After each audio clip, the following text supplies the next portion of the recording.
see what I'm doing. Just can't win right now.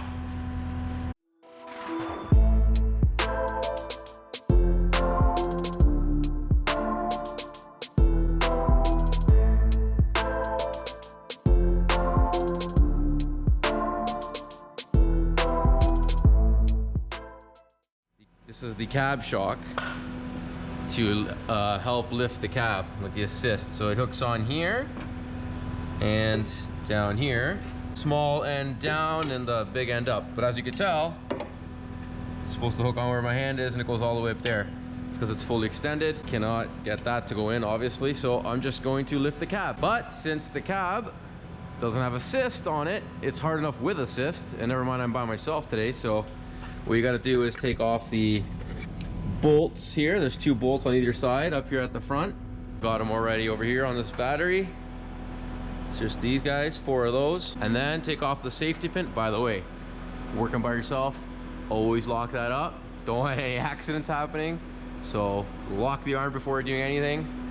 And then I did all this stuff after. So, and then you got to pull out the pin here at the back, which I've just set down here. So that's just the pin there locking the, so when I do pull this back, it'll actually go in line with those holes so I can put the pin through, and that's what will hold the cab up. I've hooked up a chain. We've done this in the past a few times, especially when you're by yourself. And in this situation, I don't have much choice either. So I'm gonna have to go and lift this cab up this way.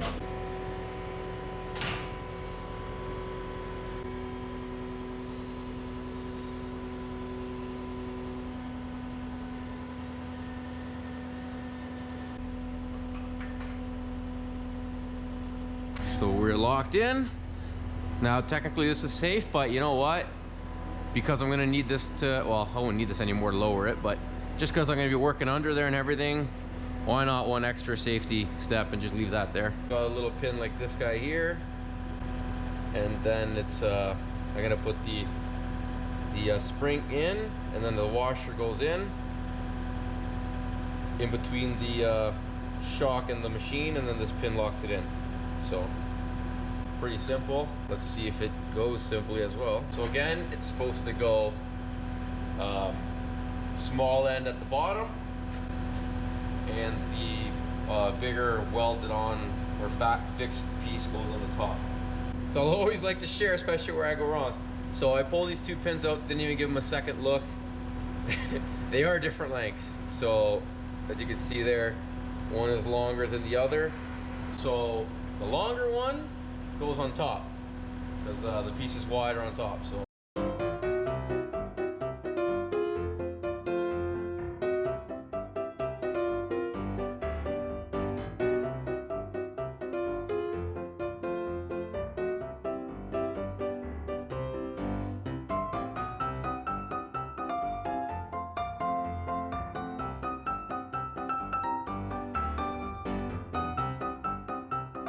falling down everywhere. I'm trying to get this pin pushed in and hold the washer, but as you can see, the washer's almost up against it there, and the hole's barely visible. So every time I fiddle around with it, trying to hold the washer back and hold the pin and push the pin in and also hold the pin, the actual bolt in, it's not really working out so well.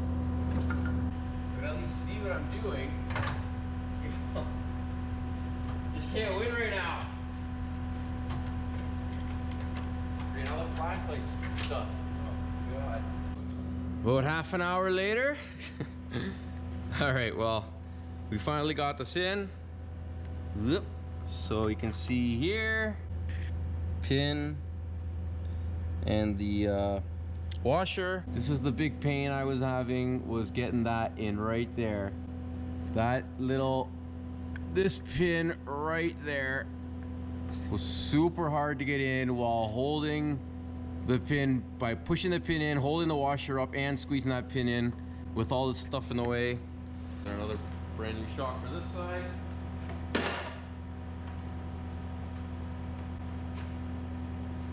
Okay, so already got our two, already took the top one off, now I got the bottom one off.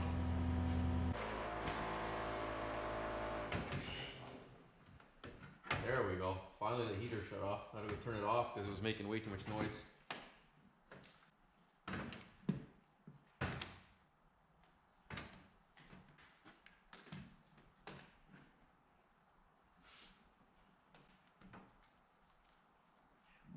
problem is fucking see.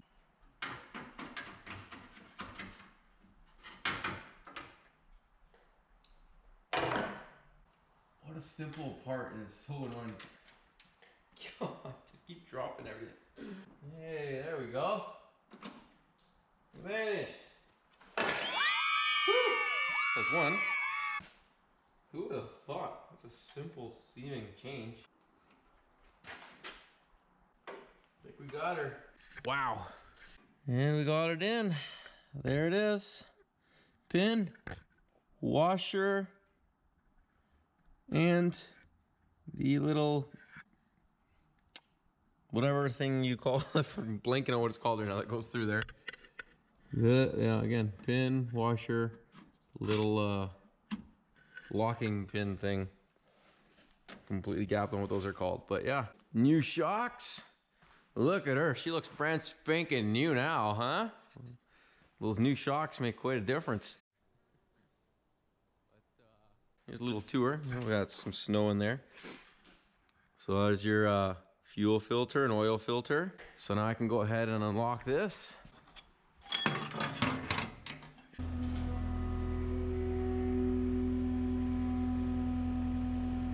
doesn't even want to move.